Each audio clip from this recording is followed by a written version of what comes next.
Hey y'all, how's it going? Dawson here, and I am super excited to share with you something that I kind of didn't think was going to happen, which is I want to go and look through the mix of Saloon. I mixed it on an old 2010 MacBook Pro, which is now dead, and I spilled some coffee on it, and I don't have that, but I do have my old Mac Pro from 2010 that I got after my laptop died, and the sessions from Saloon are, salvageable on this Mac Tower. I've done handmade on this Mac Pro. I've done places. I've done a ton of music videos. It's an old tower, but it's great. It's a beast, and I'm super happy it still works. So I finally got it all set up and I loaded up the session, got it working,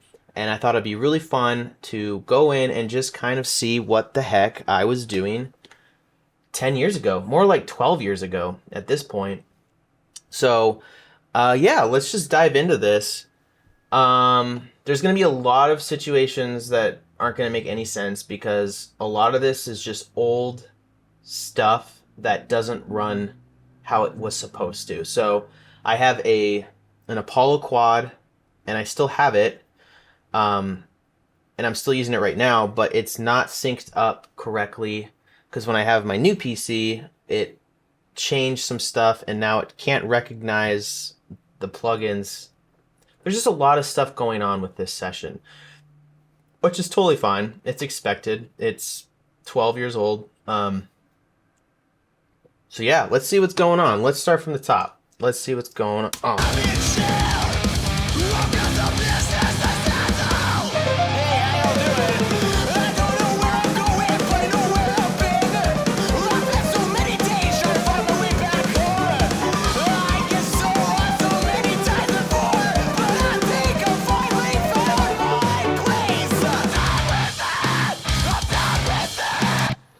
Okay. Yeah, first things first. Vocals are a little bit quiet from what I've noticed. Um, but let's actually just start with drums because I think drums need a lot of explaining. So, God, there's so much going on here. So when it came to drums, we recorded drums in Canada with John at his studio at the time. So these are all from that. And if you've watched the documentary, you'll know what I'm talking about. These are all from that session. But this was really the first time I'd ever mixed a full-length record, and I really didn't know what I was doing. I spent so many days just mixing and then burning discs, going into my truck and listening to it. I spent like a full 2 months on this mix because I'd never done it before. I didn't really know a lot about mixing. So I made a lot of mistakes, a lot of trial and error. I tried to use YouTube as like a resource, Joey Sturgis forums, just a lot of stuff. But I also like didn't really enjoy. I didn't enjoy how people were like giving you all of these templates for how to make songs sound a certain way at the time. And so I tried to like come from it from a neutral perspective and not try to copy anyone else's way of mixing because I didn't want it to sound like anybody else. So I was like trying to find a happy medium of like gathering information but not copying other people. And at the time, I mean, this was 2012. I feel like a lot of like strategies, like gearsluts.com was a huge one. I don't even know if Gear Sluts even is a thing anymore. So there's just like a lot of forums where we got our information from, and now there's master classes and there's Nail the Mix. There's all these places that you have to constantly get information. There's Reddit forums will just give you like presets for all of your stuff. Like back then it was a little bit more like you figure it out on your own. So I did a lot of trial and error. Let's just listen to the drums here from the top.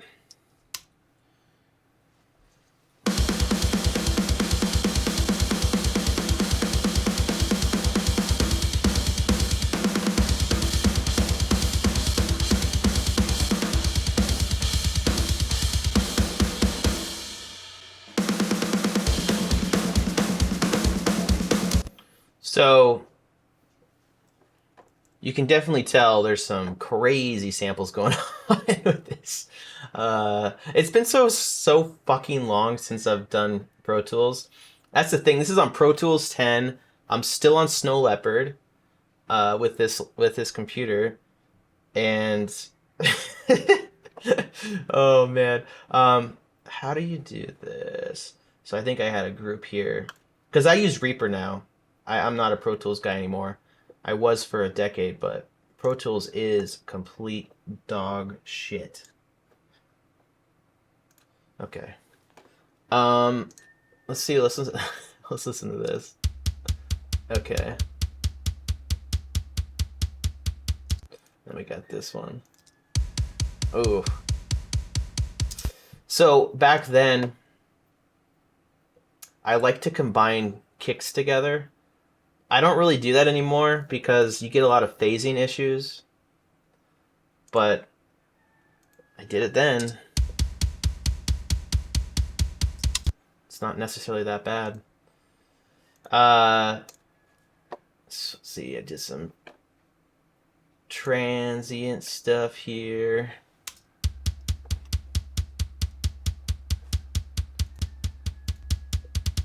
Yeah. Just some simple transient stuff. I use that plugin all the time. This is a good one. Just to kind of pump a little bit. Yeah, those are the kicks. I was so scared of like trying to mix the real drums on this record that there's not a lot of that. Now, to be fair, the overheads and the cymbals and the rooms are really a huge part of this, so that's in there. But when it comes to like the actual kick, the kick microphone, I don't think I kept any of it. I think I completely blocked it out. Nowadays, I really try to make sure we have emphasis on the real kick. So, but yeah, I was just learning. Let's go to the snares. The snares are where really things got complicated. I wanted to open up these muted tracks because I wanted to show everybody kind of what we were doing. Man, I'm gonna do it. I'm gonna do it for you guys. If this crashes, I'm gonna save, and then I'm gonna open all of these up, and I'm hoping that it will not crash, but we'll see. See, yeah, and I don't have, yeah, I'm gonna have to like do this. Okay, da da da. Okay, cool, that worked. Awesome. I'm gonna make these all. How do you do this again? Is it like Shift Option at the same time or something? Can I just make this like an output? Okay, did that work? Okay, cool. Okay, awesome. So what I did was I built like my whole snare drum sample is based off of like this entire, these whatever, 1, 2, 3, 4, 5, 6, 7, 8, 9 snares. They're all connected somehow, and I'm going to figure out what the hell I was doing. So I used some Joey Sturgis stuff from back in the day.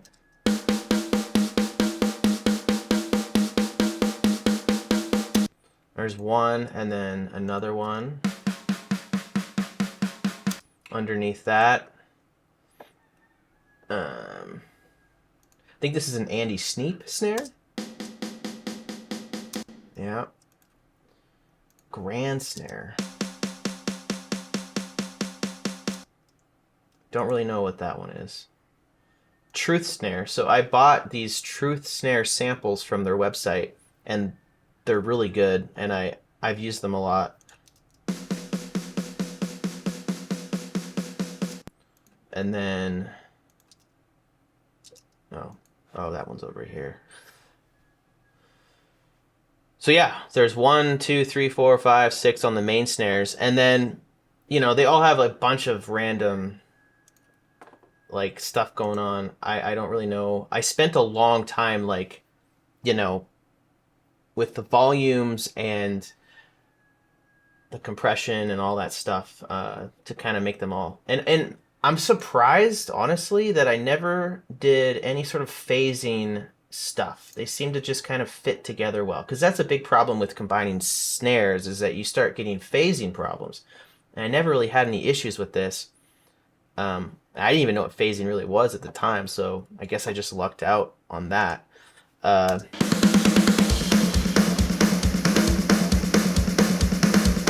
so another thing that was interesting is here. This is when, the snare thing starts happening. You'll notice there's a lot going on here. And keep in mind, this is before, trigger was a thing, but I've rarely used trigger up until like a couple years ago. How I've always done samples and replacement is like by hand, as in I literally like build this by hand, clicking on each one and going Command C and then Command V and then doing that type of stuff. I do that because I feel like I hate a computer doing it for me, and I want to know if there's a mistake, it's my fault and not a computer's fault, because then it pisses me off that a computer didn't do it right. I could have just done it better. So I have always done it by hand all the time. I've used Drumagog, I've used Trigger. They're really good at what they do, but when it comes to like a gridlocked situation like this one, I want to make sure that we're dealing with something that's perfect. And so that's what I did. So anyways, when it comes to these snare rolls, I remember this so vividly. This was like the first time I really was trying to create a soundscape of how a snare would perform when someone's doing rolls on a snare. I didn't know how to do that. I didn't think Trigger could do it correctly. And so I built it how I thought it would be. And you'll notice, so like, wow, there's so many freaking tracks. So like, for example, this Joey Sturgis snare.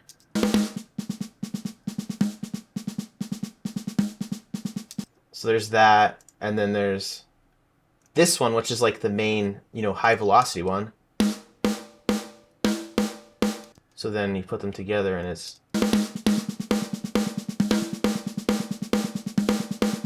And then you bring in the other one.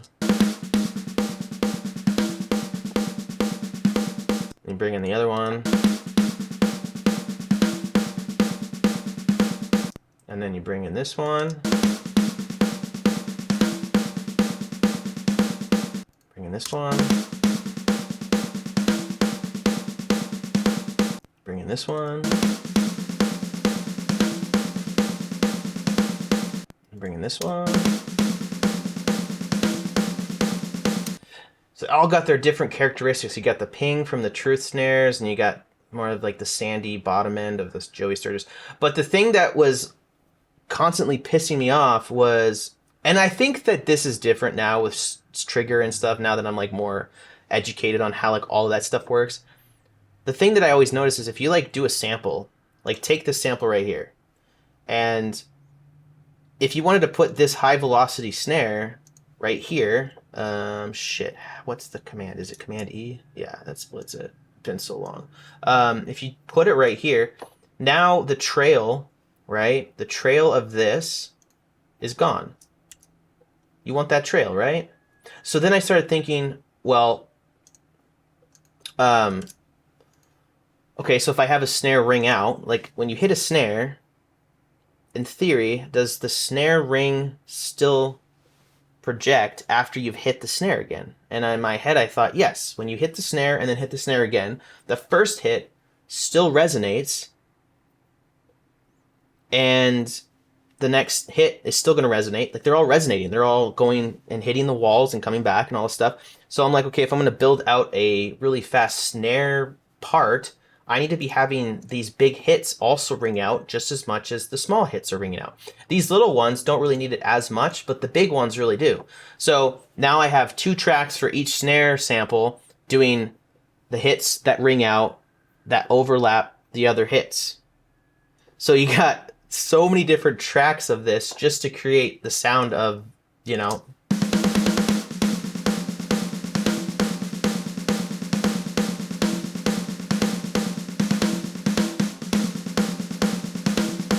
So yeah, that was a big learning curve for me. And I don't even know if it made any difference. I thought it did. I think it does, kind of. But I've also done it the other way where I just take a snare and just do it, or I just have trigger to it, and it seems to work out fine. Because really, you have the overheads and you have the room mics to kind of, you know, emphasize all of that.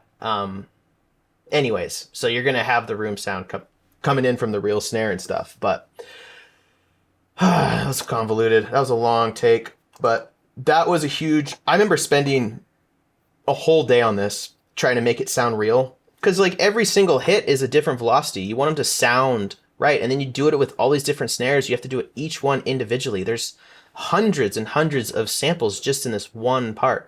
So it took me a long time to really figure out how it was going to work.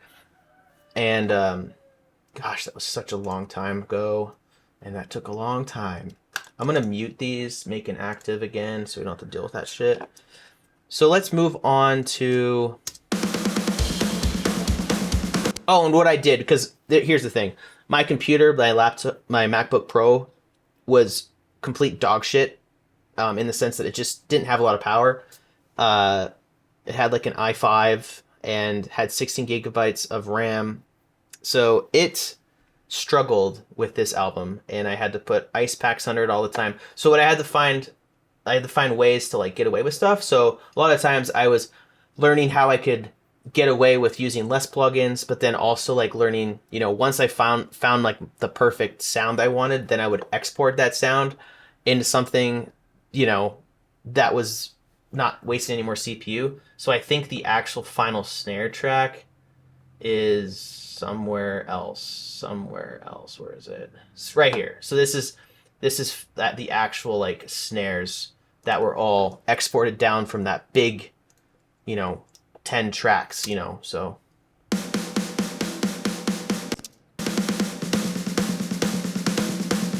So that's where it all got condensed down to, and that saved a lot of CPU.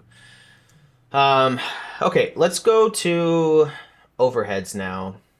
You can actually hear what Parker was really playing, because everything else was samples. Let's go from here.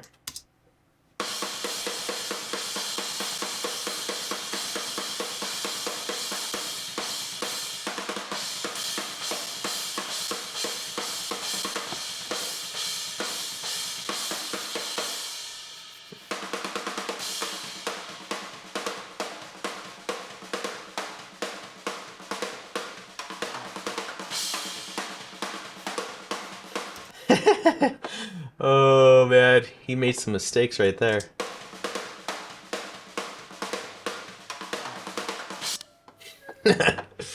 I love it. Yeah, so I mean, let's see what I got going on. I got a channel strip, cutting down a lot of stuff. Wow, I went really far on that. Jesus. What are we at? Oh, it's only 426. It looks like it was a lot more. Okay. I really enjoy this channel strip. I forgot about this thing. Such a good one. So simple to use. So here's something like... So the UAD stuff is disabled. So before this video, I had to go in and just replicate the same settings. So we got a CL76. And I don't really know why I was using... Oh, there's the freaking problem. I was wondering where that hissing was coming from. People sometimes forget to turn off the 60 hertz to off. Oh, that gets rid of so much hiss. I hate that shit. But yeah, I think I bought this pack and I just wanted to validate myself for buying it. And so I used it on everything, but I don't use it anymore. I just use this shit. It's just sounds the same, but I don't know.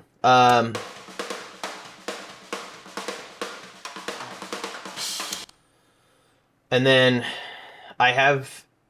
So the thing I did with this album, which I did too much of, looking back, but it's still something I do a lot, is I sidechained a lot.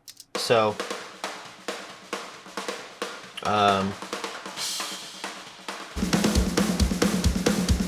so what I'm doing is I'm sidechaining the overheads to the snare. So when the snare is hitting, the overheads are slightly going down in volume.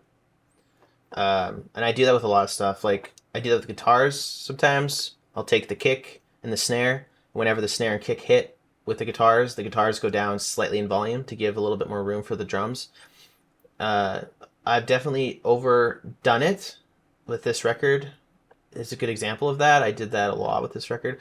Other records I've backered down a notch. And then when we mixed the last album with Josh Schrader, I don't even know if he used any sort of ducking or side chaining. He was able to kind of just puzzle piece it with EQ and multi-band compression, which is very impressive. I could be wrong though. I was there for the whole mixing session. I don't think he goes by that.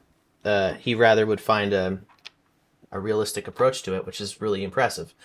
But for me, a good way to kind of curve out some space for frequencies is to use a little bit of side chaining. I do the same thing with the room mics. So the room mics here. Let's go back to here.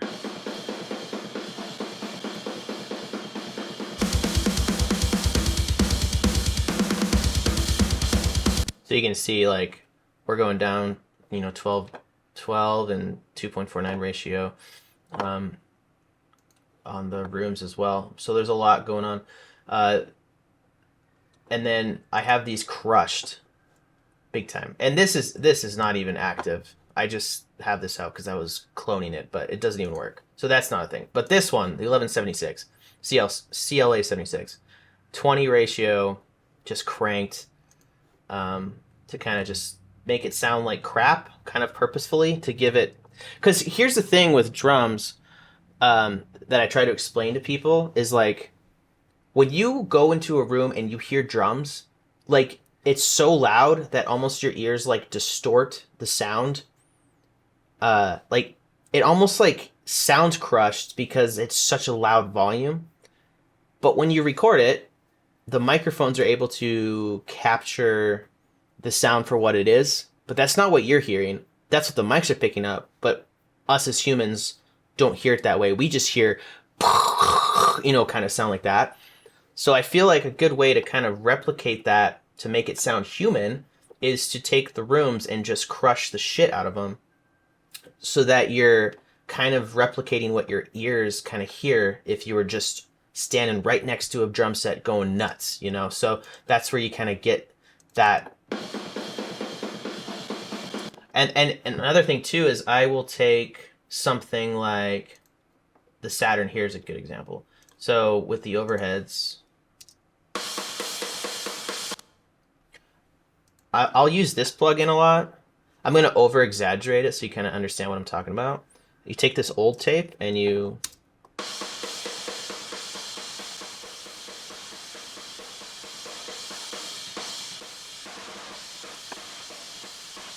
like that sounds like complete crushed, like 8-bit almost, but you find a happy blend and it's kind of producing that like distorted sound. So I even go down to warm tube and then, just to add a little bit of that crushed sound that you would hear. So yeah.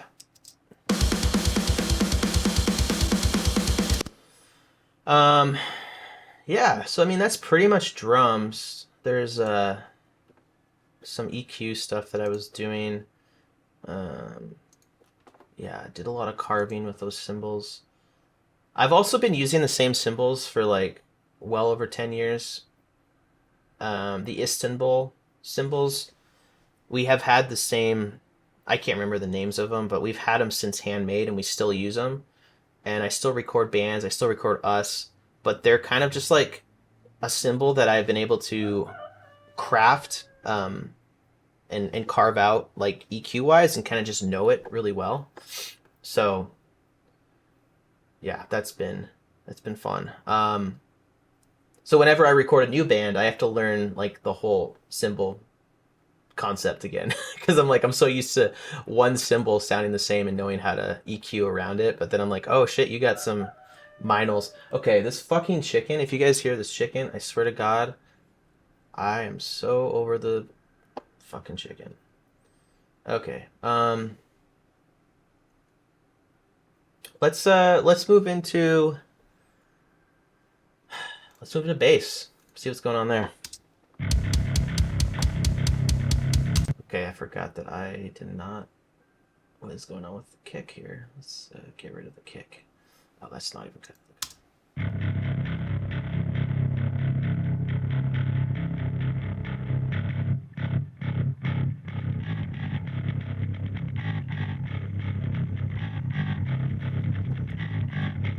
So with kick, this is bad. I'm not stoked on how I mix this part. I sidechain the shit out of the kick and the bass. So the bass is going down in volume quite a bit when the kick hits. I shouldn't have done that. Or I shouldn't have done it as much.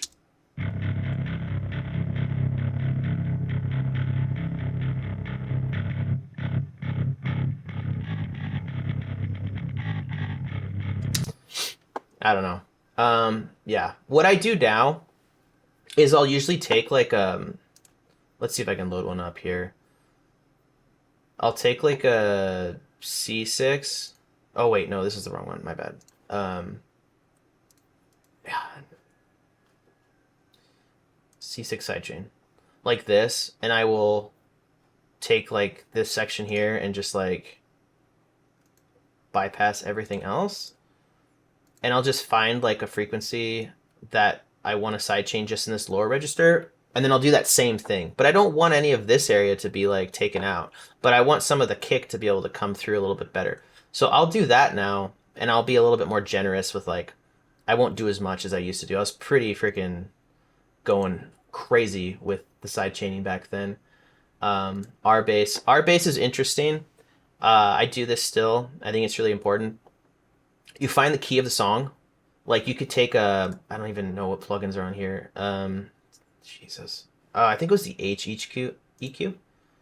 Yeah, so this one was an old EQ, and you could find, I think FabFilter does this now, but you could find the key of the song. So in this instance, let's just say it was C. So you're finding out the frequency, and then you're going, okay, we're at 131-ish. So then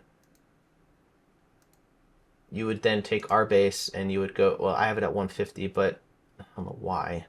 But then you would like find it and put it like 131. So then what's happening is you're actually boosting all of the pitches in that spectrum of frequencies. It's like the huge science behind it. I don't really understand how it works, but that would then allow for those frequencies to come through a little bit better. So I did that a lot, and I still do that. It's really important because you're kind of tuning everything a little bit in those areas to fit the key of the song.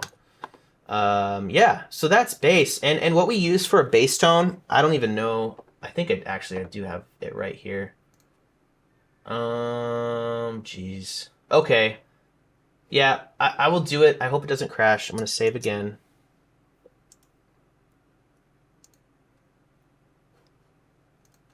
Okay, so let's see if amplitude. Oh, this is the wrong keyboard. Oh, it didn't work. Okay, so I'm using this. Looks like something real simple.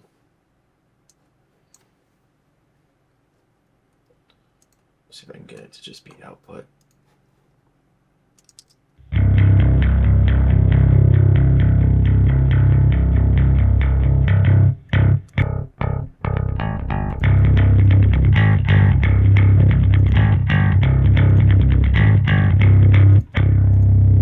Yeah, I didn't really use a whole lot. I think I exported it, and then I exported it again with like more distortion on it, so it's like combination. If I'm correct. Yeah, so I think I added one with like a tube screamer, like in the stomp area, something like this. Shit. Like the over scream or something. Yeah, like the tube screamer. So I mean that's kind of what I did. Bass tone is really not that intense. Yeah, I used Amplitude a lot with bass and guitars, but I definitely tried to bring a bit of realness with the guitars, and I would do a hybrid of quad tracking. Like, let's go into the guitars actually. The bass is pretty much this, so we're good here. Um, Self-explanatory. Oh, something that I was gonna say. I'll reactivate this. Um, is I always try to like auto tune the bass and export like a track of that before, yeah, and that just pretty much is ensuring that the bass is in tune, because like we play with really crappy bass guitars. TJ is always breaking them, especially back then when we were a lot more like crazy and breaking stuff all the time. So he just had Squire. That was it. We just had Squire basses, $150, $200 bass, $200 guitar. Put some tuning pegs on it to make it tune a little bit better, but it wasn't a good guitar. It would constantly be out of tune. The intonation was horrible. So I would auto tune everything because it's just one note. And it was just a little trick that I learned back in the day. And I think a lot of people still do that. So let's go to... Yeah, let's go to guitars now and see what the heck's going on. Right. Go.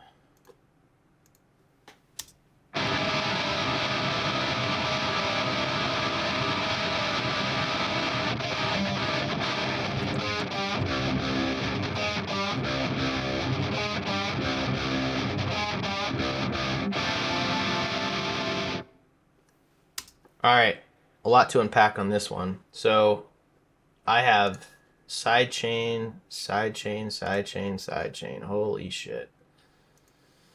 So not only was I side chaining the kick, I was side chaining the snare, and I was side chaining the toms. So there's a lot of pushing and pulling.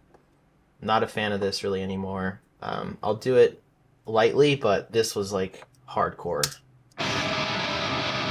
And you can hear it. You can hear the kick just pumping.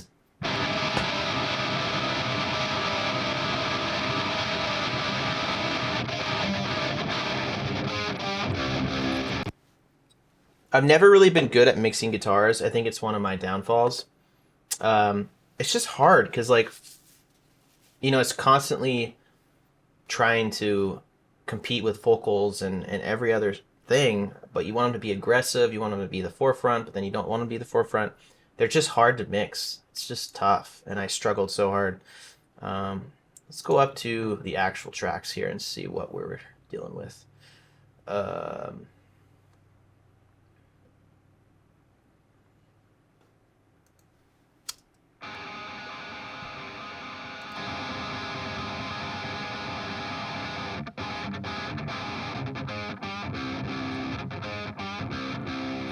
Okay, so on axis, off axis. So this is real.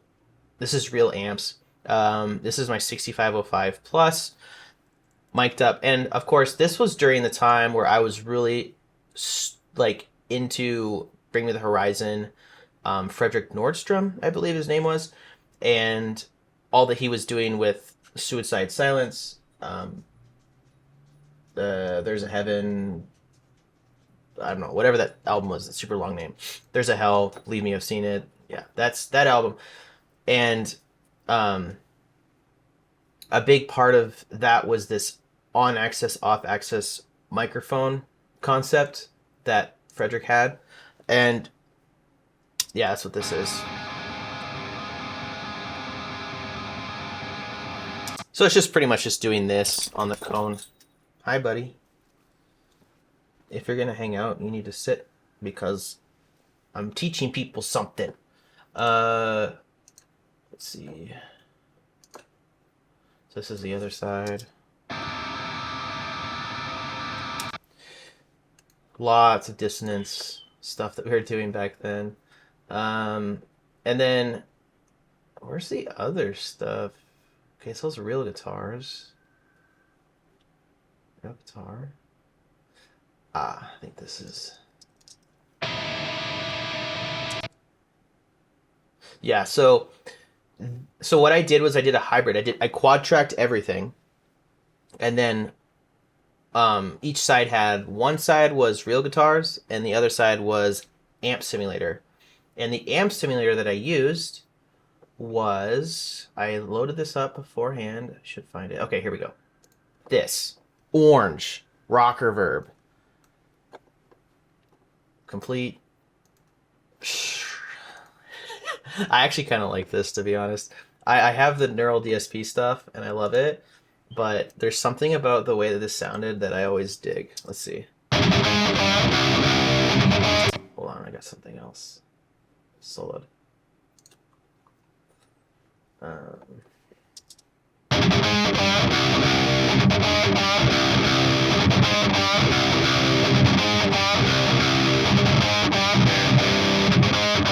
There we go.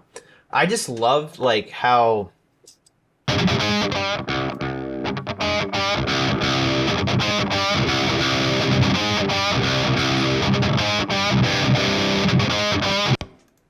I don't know. And then this is the mic.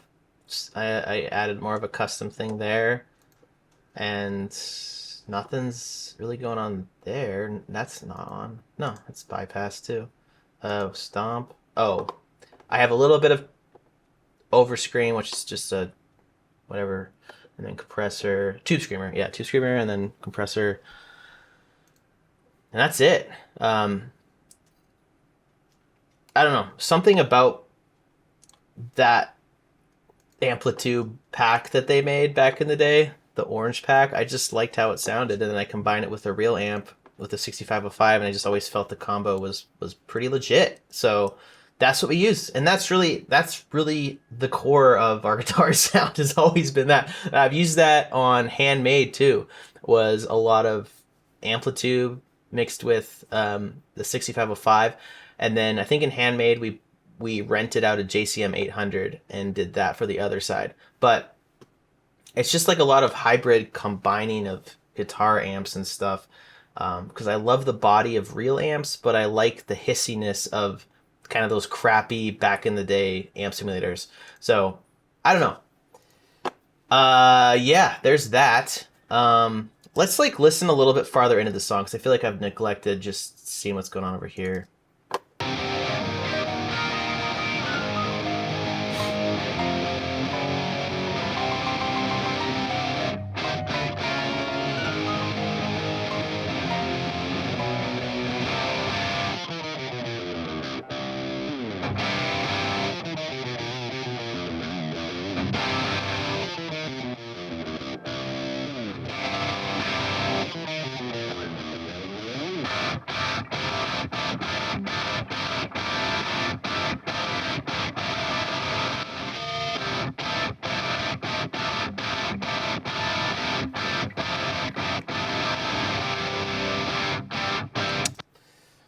Yeah, there's a lot of side chaining going on.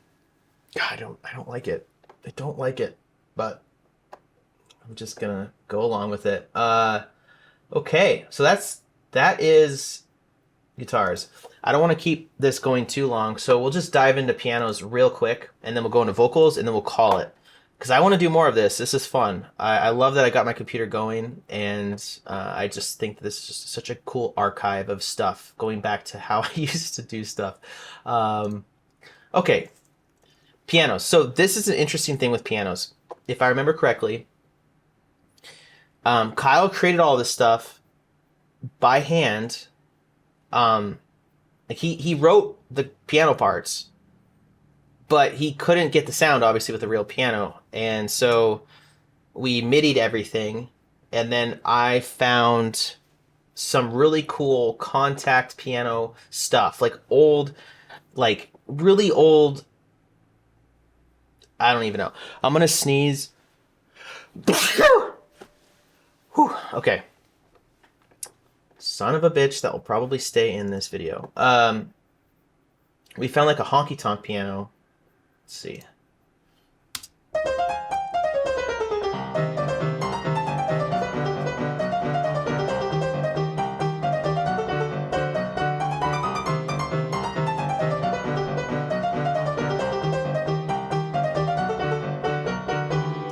So there's one. Here's the other one.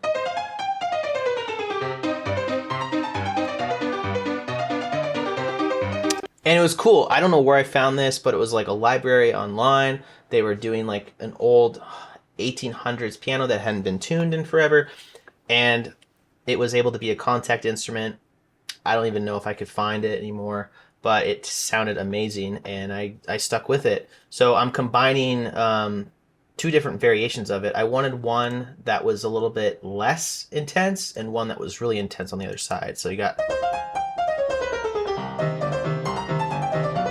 That one's almost like not even out of tune, but this one's just really out of tune. So that was that, and then let's see what's going on over here.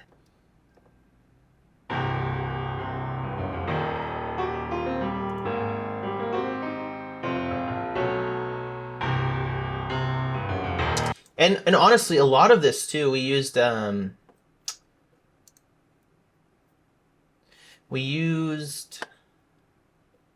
this thing, Expand 2. I don't want to open it up because sometimes it crashes the whole thing. But Expand 2 was a big part of it. We would just use Expand 2. There's just an awesome natural piano that we've used. We've also used this Mini Grand, which is just a Pro Tools like standard from back in the day. God, that almost jammed up. I saw that jamming up. Thank God it didn't crash.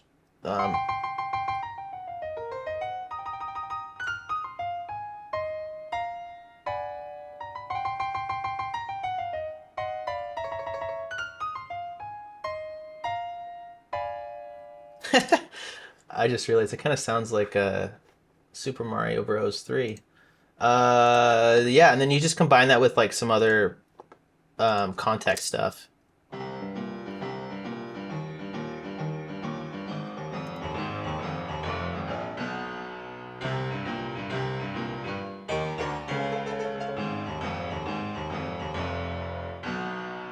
Yeah. So you're getting just like a whole array of stuff. And obviously Kyle doesn't have four hands, so this is really not realistic to play. I think he played this live. He plays this, but I don't think he's able to play this part. Yeah, it's just too much to do.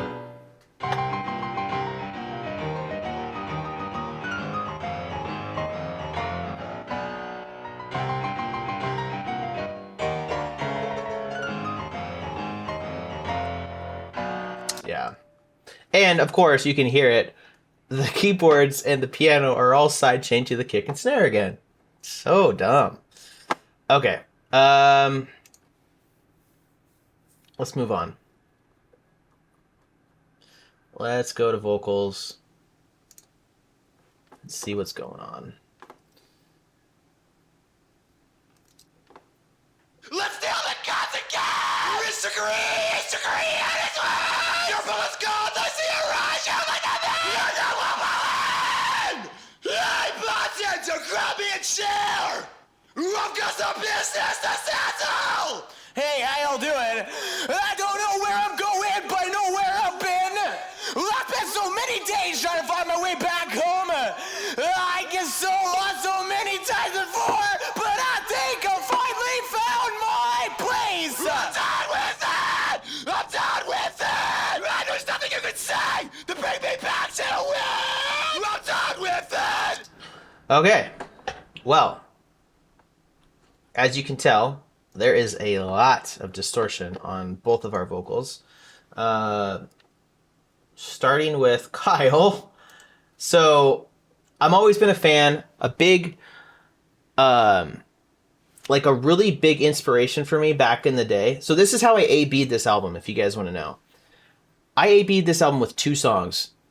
Lost in the Sound of Separation, whatever the fuck that song is, whatever the first song is, where it's got the awesome drum build up. And then the next song that I A-B'd this album to was Fraudulent from Straight from the Path. So two songs. That was it. You got this crazy, like, distorted screaming thing from Straight from the Path, which was mixed by Misha from Periphery. And then you got David Bendith with Lost in the Sound of Separation. And those two were like the two things that I was like, okay, if I can find something happily in the middle and somewhat comparable, then I've found the best spot, and that was what I went with. So I spent so many days literally like mixing, burning a disc, going into my truck, listening to it, doing the next track, Lost in Sound Separation, and then Fraudulent from Straight from the Path. And I'd do that over and over and over and over and over again. I think I probably had 100 discs by the time that this album was finally finished of me just A-Bing to those two songs. Because at the time, I thought that that was the best that music could sound. Looking back on it now, there's still amazing records, but music has progressed a lot. Mixing has progressed a lot. But that was it. Those were the two records. So, as you can tell, there is some distortion on on Kyle's vocals, and what I used to do. This is not what I've. Oh, I would use this tape thing, but it's disabled because I can't use the UAD plugins. But I would use this at the end of everybody's vocal tracks to kind of get that saturation. Let's steal the gods again! Disagree, your bullets gone, I see a rush, you like nothing! But now I use this old tape Saturn, and it pretty much does the same thing. So without it, it sounds like this. Let's steal the gods again! Disagree, There's still a bit of distortion from like other stuff I'm using, but when you put it in, it's. let's steal the gods again! Disagree, And if you listen to Straight from the Path, the vocals are so intense in that spectrum, and I love it. I've always enjoyed it. Here's something I used to do too. So I would do the same thing, distortion scream. So what you're seeing here is a send, and I would take all the low end out. I'd just make the high end, and I would just crank the shit out of this thing to just get that distortion. So really all that you're getting in the send is just that higher end distortion. I don't think it's actually going to be showcasing here, but you understand the point. There's even more distortion on the real mix of this album, and I don't know. I think it sounds cool. I do it still. I love it. I just love how vocals just sound distorted when they're supposed to be clean. I think it's a cool vibe. It doesn't always work, but you know, when it fits and feels right, just do it. Fuck it. For me, let's see. Let's go to like my vocals now. asshole! Hey, how y'all doing? I don't know where I'm going, but I know where I've been. I've spent so many days trying to find my way back home. I get so lost so many times before, but I think I finally found my place. Yeah, so I have a lot of like sends going on. Got some H delay going on. What's this? Lexicon. Why is this lexicon working? Is this working? Hey, how y'all doing? That's weird. So the lexicon, this is a UAD plugin. Every other plugin is not working, but this one is. So yeah, I use this digital reverb from Lexicon. It's a great plugin. I didn't know it was actually working. That's so weird. That's what happens when you're trying to connect 12-year-old technology to 2024 shit. Hey, how y'all doing? I don't know where I'm going. I also used a doubler. I gotta find it though. Right here. This was just something I've always used. I don't know what it is. It just kind of have a preset for it. I like how it sounds.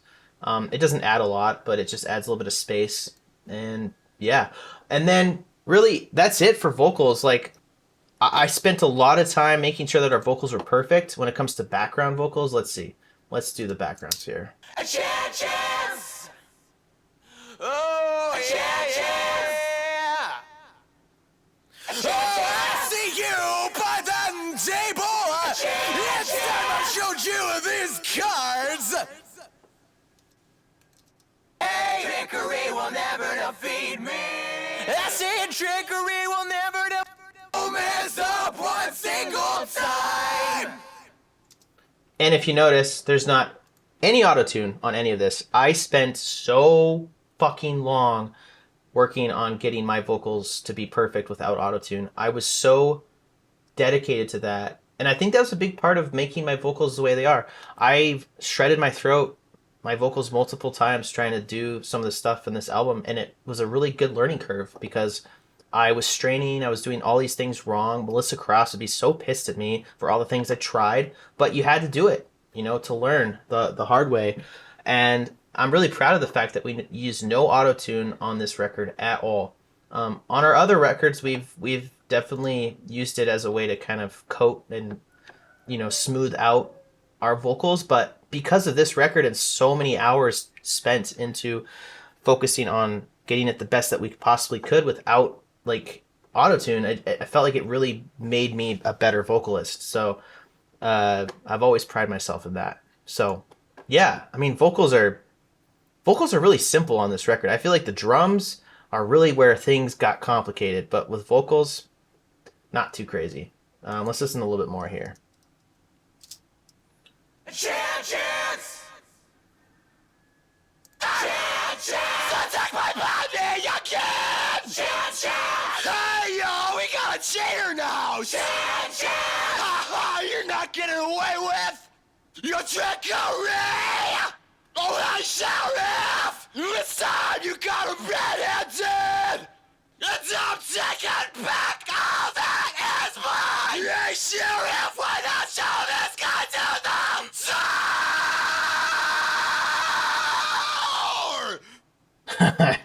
Oh man, I wonder if Kyle says something right here. Let's continue this track. This is why. Did he say anything? Sword! No. See if we can find something of him. No. No. No. What the heck? I'm trying to find like a funny little thing he might have said after the fact. It's pretty good.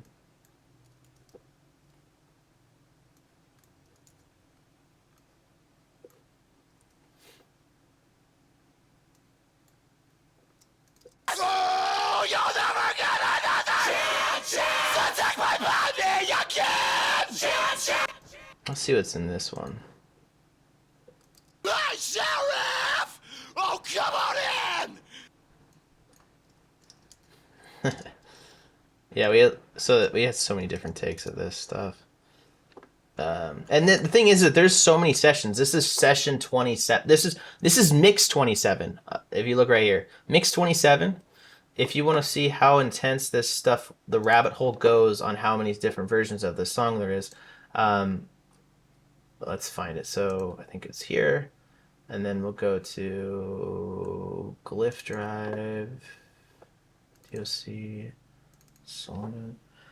So this was like the first version, and then this was the second version, and each one had like, oh, that's only got one. But then it went down to this version for just guitars, and then it went to TOC Finals, and then we ended up we ended up remixing it after the fact, so then we went to This Is It Finals.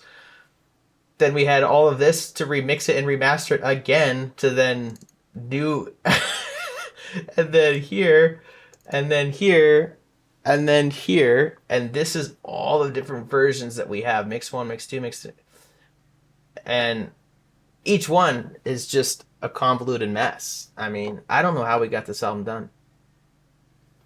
So yeah, I think that that's about all I can say about Saloon. I want to go into CoverGirl, Failures and Fakes, maybe Class 2010, maybe Goodbye So Long. I want to do this with like all the songs, honestly, but I don't want to bore you guys too much. But I think this is a really cool first video to kind of showcase kind of the in-depth version and the old school way of mixing this record back in the day. So I appreciate you guys watching, and yeah, let's do this again. Peace out.